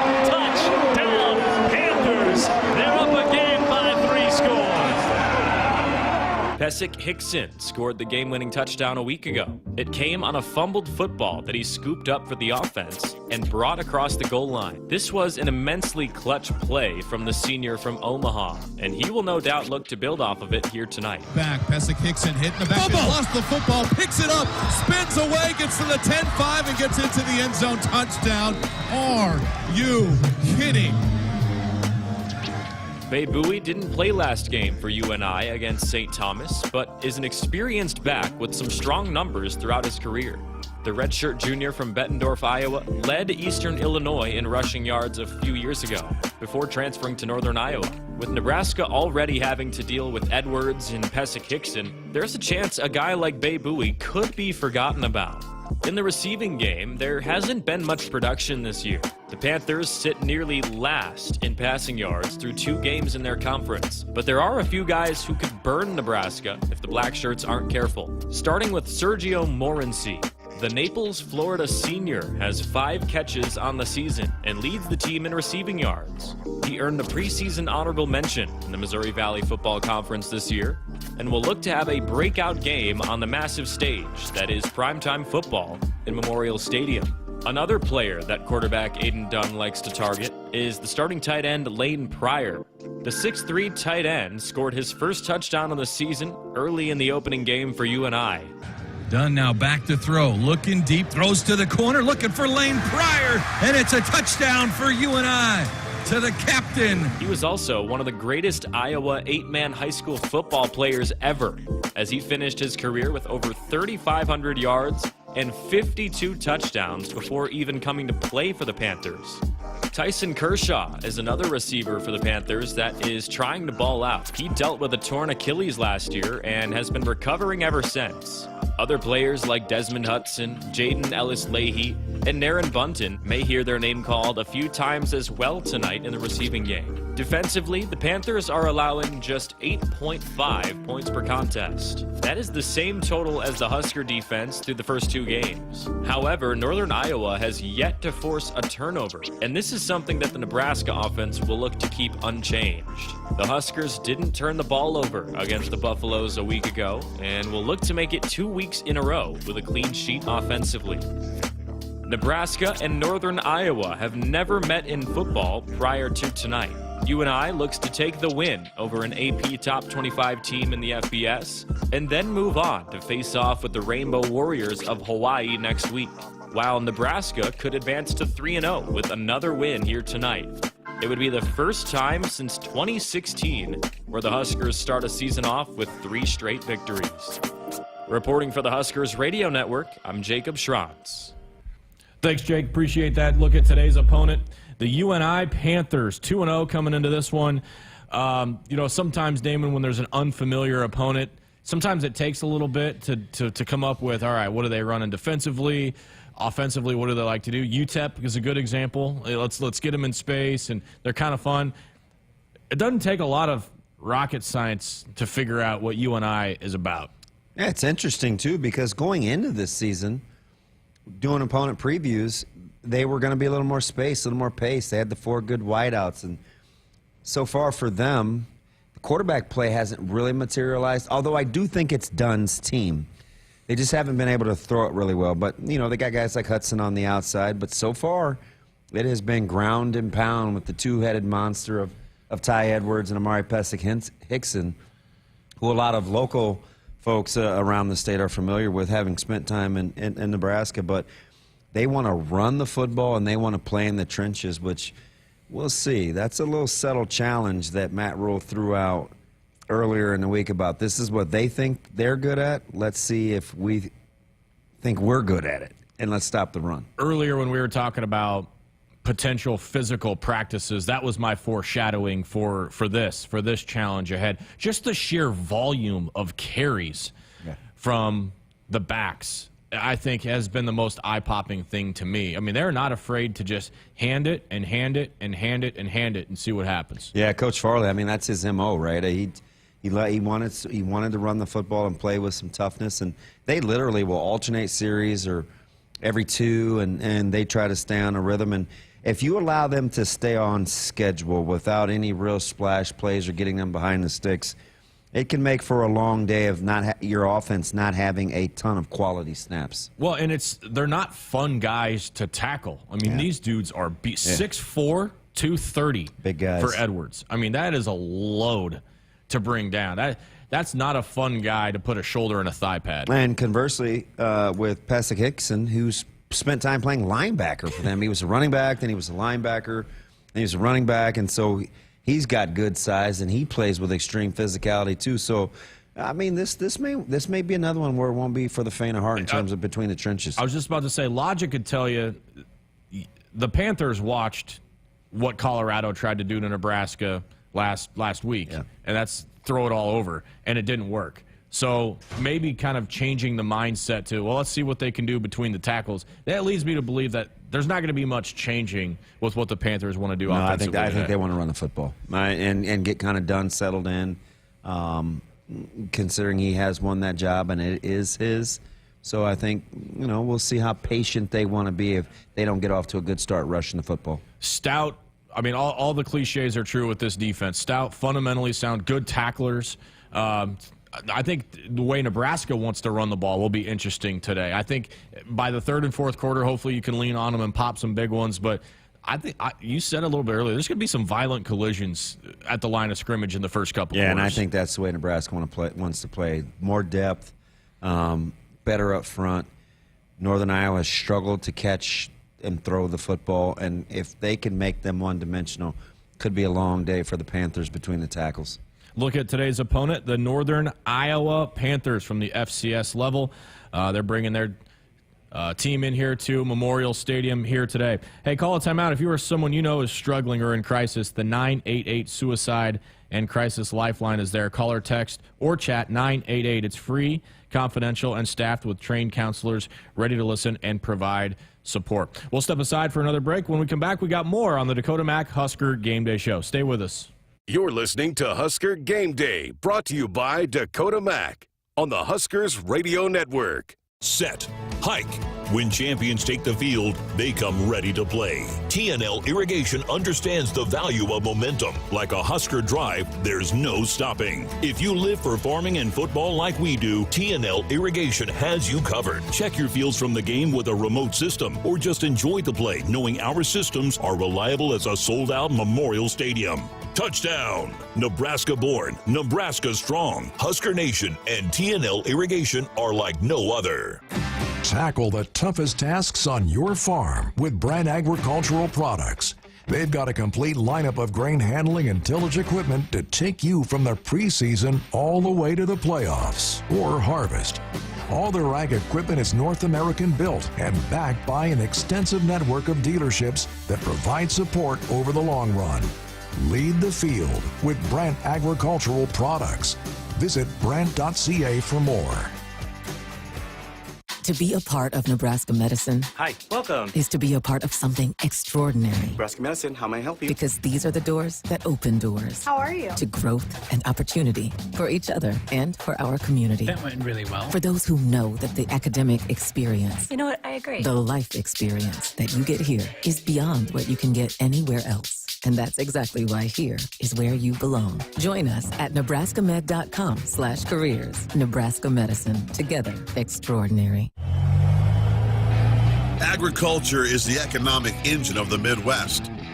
At Akrs Equipment, we dedicate ourselves to making that engine run smoothly. We supply our farmers and ranchers with quality John Deere equipment, parts, and service. We also deliver the most advanced technology and precision ag strategies to help them farm today and for the future. Akrs Equipment, solutions for every field. This is Big Red Football.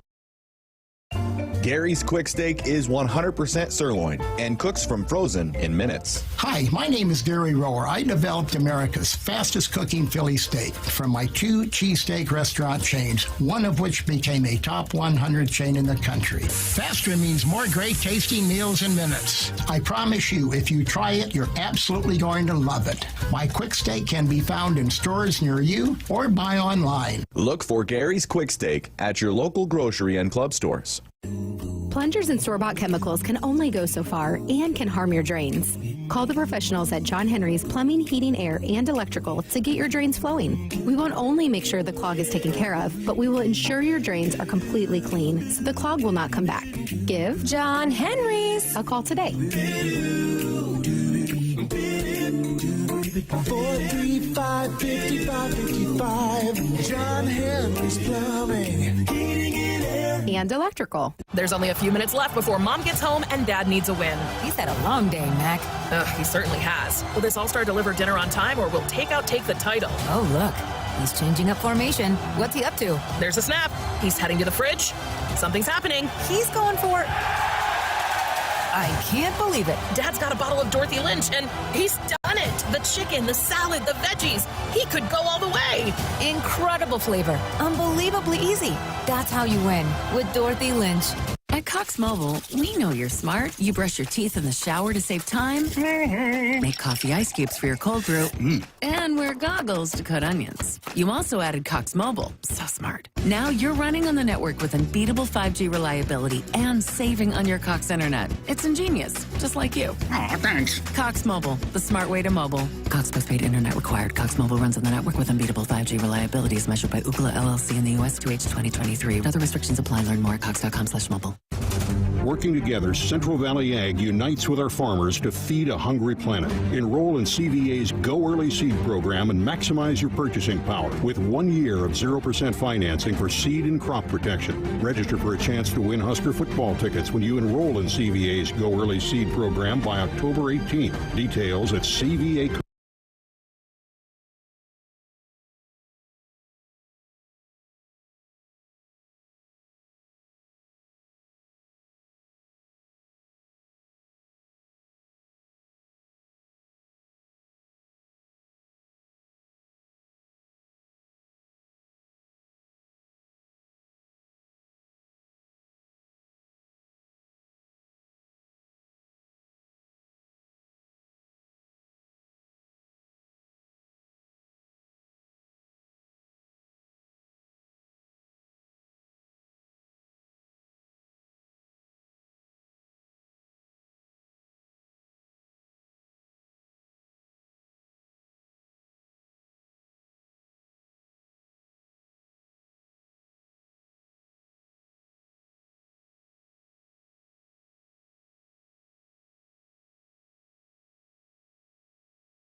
To Husker Game Day, brought to you by Dakota Mac on the Huskers Radio Network.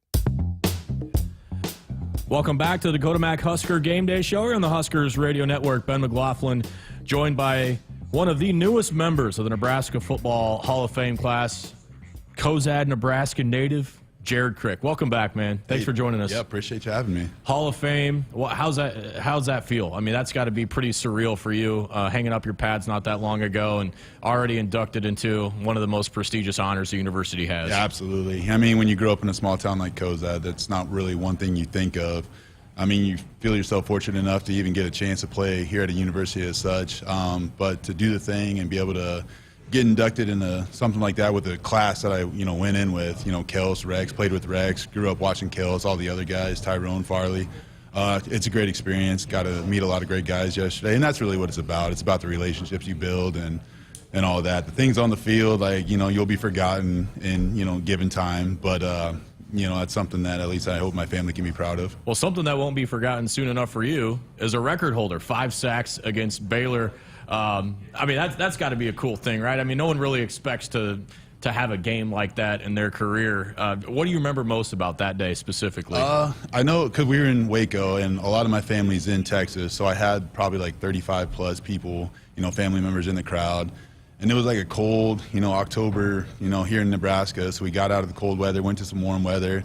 And it was just kind of crazy, it was like a dream. Biorhythms were just, clicking. It was just everything seemed to be rolling my way. Ended up winning, which helped. But yeah, when I learned I broke the record, didn't really believe it. It's like, well, man, that's cool. Because I didn't know I had 5. I thought I maybe had 3.5, something like that. But just 3.5, yeah. Yeah, I mean, which is still great. But yeah, Coach Bo came up, said, yeah, you beat the school record, beat it next week, and then he kind of just, hauled. So I was like, well, I guess I got something else to strive for. So it was cool. Granted, I'm sure it'll be beat at some point. Hopefully these kids now that are rushing the passer are pretty good. So.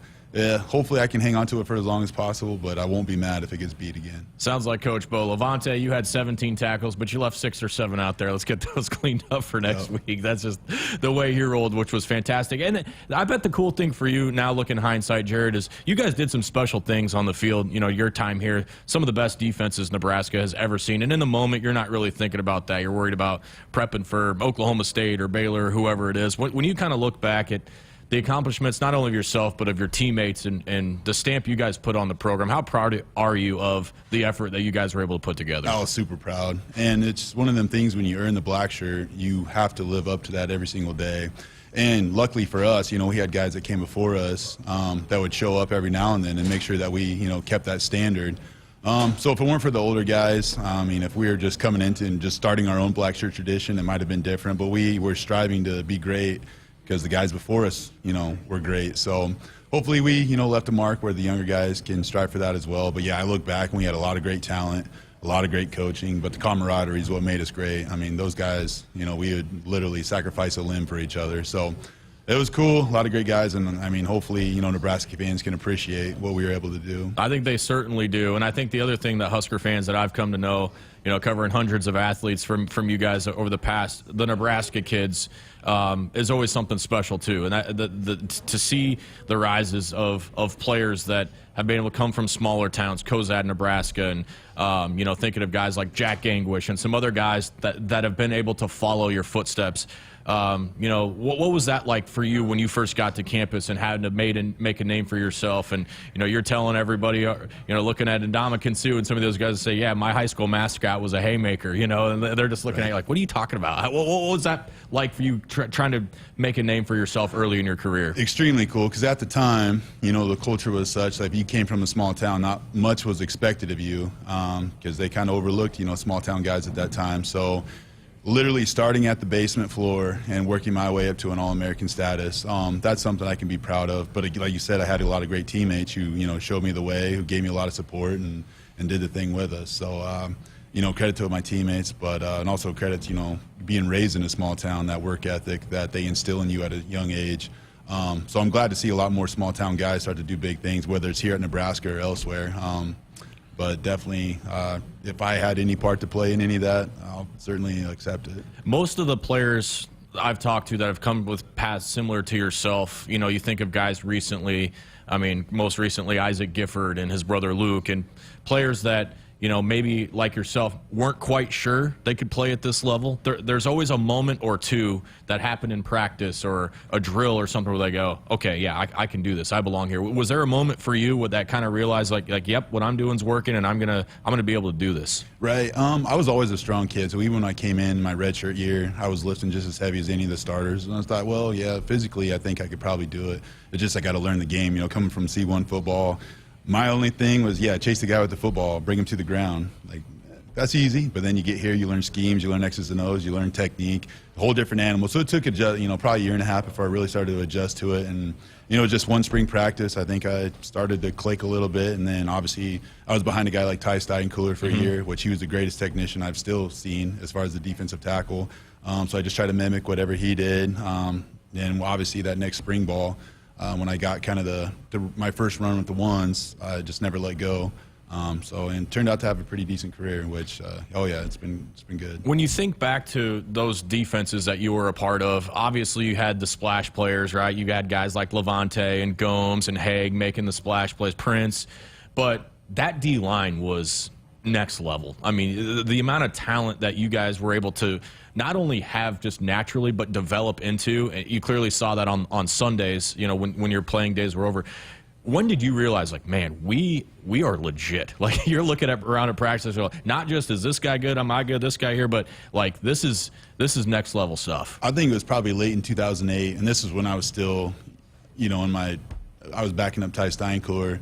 I kind of saw how him and Sue would click together, how Sue was kind of the big brute, Ty was the kind of smaller but faster defensive tackle, and they're kind of thunder and lightning together. So, fast forward to 2009 when I started running with the ones, I was like, well, I'm just going to do what Ty did. I was a little bit longer, so I was able to do a couple more things that Ty wasn't able to just because he was shorter than I was. But then we had Pierre Allen, BT, who was coming back off injury. So it was probably those first couple games in 2009 when we really, realized how sick we really were. And we just built off that. I mean, early in the season, Sue was taking a lot of double teams.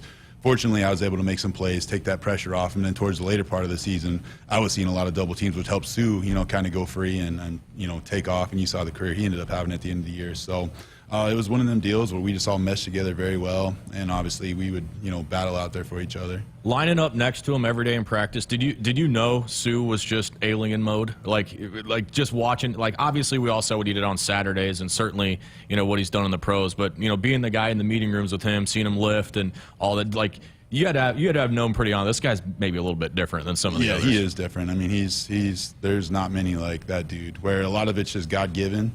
Obviously he worked hard and did all the things right, but yeah, a lot of it was just natural to him. That strength, the power. I mean, that was something that he's had at a young age, I think. So, but yeah, it was awesome playing next to him, kind of seeing him, kind of be that big brother where I could do a lot of talking and I wouldn't have to worry about retaliation because I knew I had him next to me. So it was a lot of fun. Obviously, he was a great player, had a great career in the NFL too. So it's a privilege to play next to him. He played on some pretty memorable teams, some big games and big moments. Other than the Baylor game, is there a game that stands out maybe above some others that's just like it's just a really fun game to think about? Win, lose, indifferent. All the Big 12 championships were fun. I mean, even how they ended up. I mean, that was some of the funnest times because you're playing for something tangible. You're playing for a trophy. So that was cool. But every game obviously had its ups and downs. But you learned something from each, and you became a better player because of it. So the most fun I had was obviously Baylor, just being able to fly around and do the thing. And getting into my senior year, getting into the Big Ten, seeing some of the Big Ten venues.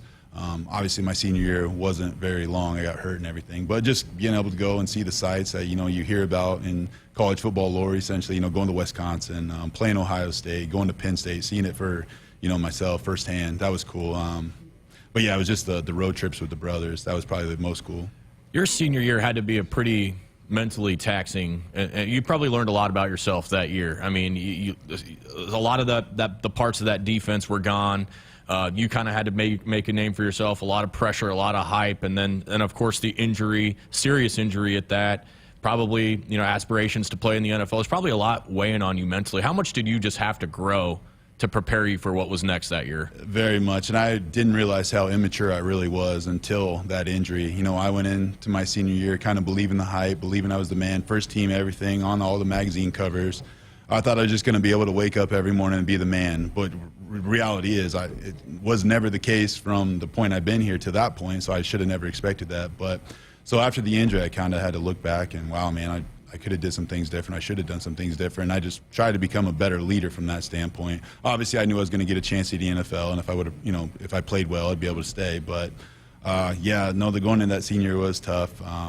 But I learned a lot from it. I think that helped me be a better professional down the road. Certainly. I was about to ask, that probably helped you at the next level, dealing with that adversity, learning how quick things can change, how fast career trajectories can change. When you look back at your days in the league, what's the thing that you think of maybe most of strapping up and playing at the highest level of football that there is? It's always, hindsight's 20/20. So I wish, after learning what I learned in the NFL, how to take care of your body the right way, how to eat better, all the things, sleep, recover. I wish if I would have known that a lot more, or at least been mature enough to accept when people were trying to tell me these things and implement them in my daily life. I think I probably would have, even been a better college player and maybe not have gotten hurt at the end of my senior season. But, it is what it is. But I took that information and I, took it, to further my career in the NFL, and it did some good things for me. Obviously, looking back, I wish I would have done some things different, even in my last couple of years in the NFL. But like I said, it is what it is. Can't look back on it. I'm pretty proud of the career I ended up having. Obviously, when you go through the course of your career, you've done a lot of these types of interviews. Certainly at the next level, it's obligation to do these interviews. We've done this the last however long I can remember, brings a member of the Hall of Fame class in here to reminisce just about their playing days, but also just what Nebraska means. And a lot of the guys you think about that we've done in recent years haven't been from here. You have been. Now that you've had a chance to just be Joe Blow fan of the program and kind of think about not only your time here, but Nebraska moving forward, seeing this building over your shoulder. What's kind of been your impression of what's happened with Husker football since you hung up the pads? It's a new world in college football. I know that, but just after talking to guys like Coach Rule, all his staff, we have the right people at the helm. Like I said, this is a lot different from when I played. It's like I said, it's a brand new world for me. But I am confident that we have competent people who know what they're doing, who's going to lead us in the right direction. And they have already. You see the kids are already bought in. Nobody's leaving. Everybody can't say, enough good things about Coach and everything that they've done. And, just meeting, guys like, Coach Knight and Coach Rayola, I know the trenches are getting squared away, and that's where it starts. So, big things are ahead for this team and this program, and it's going to be exciting to watch. You probably had a relatively big smile on your face doing that to the Buffaloes last week, watching that, huh? Yeah, it was cool because I parked up in South Stadium with the Rowdies, and it was kind of fun to see it from a different perspective. It's been a long time since I've been able to watch a game as just strictly a fan. Kind of incognito in the crowd. So that was a lot of fun, and hopefully there's more environments like that in not only this year but the years to come. Well, what's mature Jared Crick up to these days? Post pro football and just living life. Give our listeners an idea of what you're up to these days. Right. Well, I don't know how mature I truly am, but we're back. You showed up for your interview on time. Yeah. Okay. Well, must be doing something right. We're back in Cozad. My family and I'm raising my family there. I'm an insurance agent there in Cozad. And we love it. I'm from a small town. It's funny because you tell yourself you will never go back to a small town, but funny enough, we found our way back, and we love it. The community's been nothing but supportive to my family and I, and we're just trying to give back any way we can. Well, it's great to see you. Welcome back. Hopefully the environment today will be great. Judging by the people standing behind us, I think it will be great. You got an old teammate with you standing behind Marcel Jones, escorting you around, making sure no one's harassing you too much for selfies and autographs. Couldn't imagine a better bodyguard. This is a better set of hair. It's Sel's been with me since day one, so anything from this day forward, man, he's got to be there with us. Jared, it's great to see you, man. Wish you nothing but the best. Congratulations on the Hall of Fame. That's just fantastic, and enjoy the game tonight. Thank you. Appreciate it. Thanks for having me. Yeah, of course. Jared Crick, Nebraska great, Hall of Fame class 2024. Just an outstanding career he had, and black shirt great with us here on the program. We'll step aside. We'll wrap it up after this. You're listening to Husker Game Day, brought to you by Dakota Mac on the Huskers Radio Network. Bringing almost 80 years of wealth management experience, Bridges Trust understands the value of tradition and legacy. They've built their reputation by helping clients achieve their objectives by providing services in investment management, trust and estate planning, philanthropic consulting, and family office services. Committed to offering build-to-suit and specialized wealth advisory services, Bridges Trust prioritizes their clients' best interests to support the growth and preservation of legacies for future generations. Bridges Trust. Trust for generations. To be a part of Nebraska medicine Hi, welcome. is to be a part of something extraordinary. Nebraska Medicine, how may I help you? Because these are the doors that open doors. How are you? To growth and opportunity for each other and for our community. That went really well. For those who know that the academic experience, You know what? I agree. the life experience that you get here is beyond what you can get anywhere else. And that's exactly why here is where you belong. Join us at nebraskamed.com/careers. Nebraska Medicine. Together, extraordinary. I got to see my brother get married. I would have missed my dad's birthday. Because I wore my seatbelt, I had the privilege of being part of his special day. I got to go home and see my family again. Does it click yet? Brought to you by NDOT Highway Safety Office. I would have never had the chance to see my daughter become a doctor. I was able to go to my brother's graduation. I wouldn't have adopted my first pet. And then it clicked. My seatbelt saved my life. Does it click yet? Brought to you by NDOT Highway Safety Office. COVID-19 cases are on the rise, and peak flu season is almost here. Save time and get the updated COVID-19 vaccine and your flu shot at the same time at Hy-Vee. Schedule your updated COVID-19 vaccine and flu shot online today, or just stop by any Hy-Vee pharmacy whenever it's convenient for you. No appointment necessary. Plus, when you get your flu shot at Hy-Vee, earn a 20-cent fuel saver. Your Hy-Vee pharmacy is here to help you and your family stay healthy. Some restrictions apply. This is Husker Game Day, brought to you by Dakota Mac. You're listening to Big Red Football. Feel like you're always on the run? Me too. As an independent financial professional, I help all kinds of busy people. Young families planning for college, couples working toward retirement, people securing their legacy. Wherever you are in life, Emeritus can help you get more out of life with insurance, employee benefits, and financial services. You're moving fast. Let's help make sure you're on the path to a fulfilling life. Find your next step at emeritus.com. Insurance products issued by Emeritus Life Insurance Corp.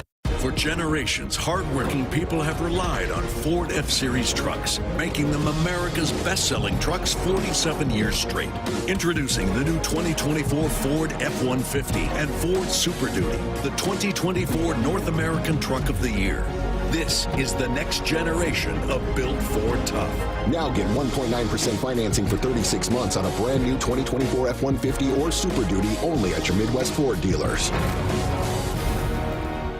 John Henry's has a brand new membership club to protect your entire home in one program. With a VIP and a deluxe option, we will help you find the plan that best fits your needs. Receive discounts on services and equipment, priority service, complimentary inspections, and so much more. Protect your home's plumbing, heating, cooling, and electrical systems all in one membership. Call John Henry's to learn more. 435-5555. John Henry's Plumbing, Heating and Air. And electrical. Hey Husker fans, Coach Rule here, thanking you for your incredible support of Nebraska football. We're working every day to bring championship football back to Nebraska. Just as important is your contribution to 1890 Nebraska, the official NIL collective of Husker athletics. Every contribution, no matter how small, makes a big impact. Your support helps us recruit and retain top talent, bringing a winning program that can compete at the highest level. Visit 1890nebraska.com or text NEBNIL to 801-801 now. It's more powerful than the legendary Husker option offense. More powerful than the black shirt defense. It's the sun, and you can harness its power with JTech Solar.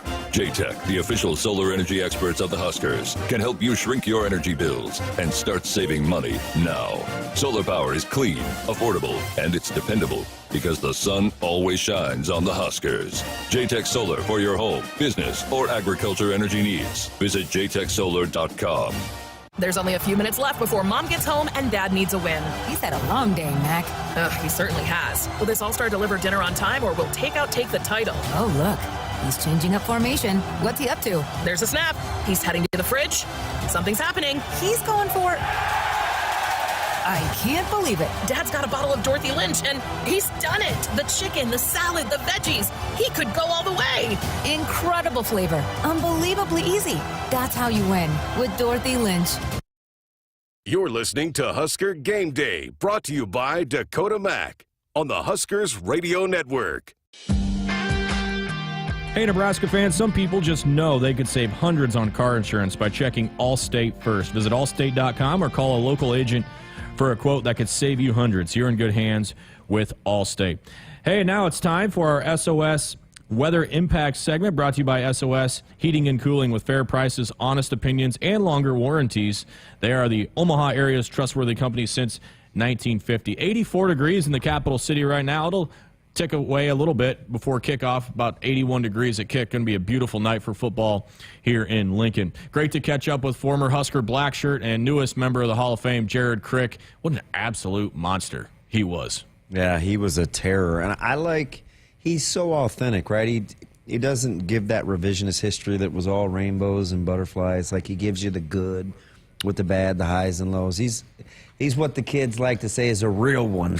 He's a real one, B-Mac. He is. Well, let's hope what's real tonight is Nebraska's ground game. That's going to be something I think both teams want to do. Surely, looking at what UNI's done the first couple of games of the season, they're going to try and pound it as well. What are you hoping to see in terms of numbers from the group there tonight, the four horsemen behind Dylan? Yeah, I would really like to see another 200-yard night, right? Go back to week one and run the football, and after you run it some more. So I stay with the ground and pound, and because I think that's how Nebraska wants to establish themselves as they get ready to head into Big Ten play next week. Our ground game report is brought to you by Brandt Industries. Make sure your ground game is up to speed with the Brandt high-speed disc for a better field finish in fewer passes. All right, we've talked a little bit about things we want to see, Damon. Prairie Valley keys to today's performance, other than running the football. What's something that's going to make you feel a lot better heading into Big Ten play next week? Well, at some point, you got to go from kicking game to special teams. It's got to be special again. That means it's 3-prong, 4-prong. Actually, if you count coverage, you got to snap it, you got to catch it, and you got to kick it, right? And so that's what I'd like to see happen today is get back to playing good special teams. Keys to today's performance brought to you by Prairie Valley Seeds. Grow without limits. That's going to wrap us up here on this edition of our Dakota Mac Husker Game Day Show. Huskers and UNI Panthers headed about 2 hours away from kickoff now, slightly over here at Memorial Stadium. Really appreciate everybody that was a part of this one. Thanks to Josh Hilkman for producing. Jessica Kakuti with our Cornhusker conversation. Great chat with Jamari Butler, one of those other guys that Damon and I talked about at a crossroads at one point in his career and has really taken the most of it. We'll say goodbye. DB, appreciate you. We'll see you up in the booth. As always. Coming up next on past the Dakota Mac Husker Game Day Show, countdown to kickoff. The voice of the Huskers, Greg Sharp, has you for the next hour. Again, about 2 hours away from kickoff between Nebraska and Northern Iowa. That's it for us. We're back next week as the Huskers continue their homestand and open up Big Ten play. Greg Sharp coming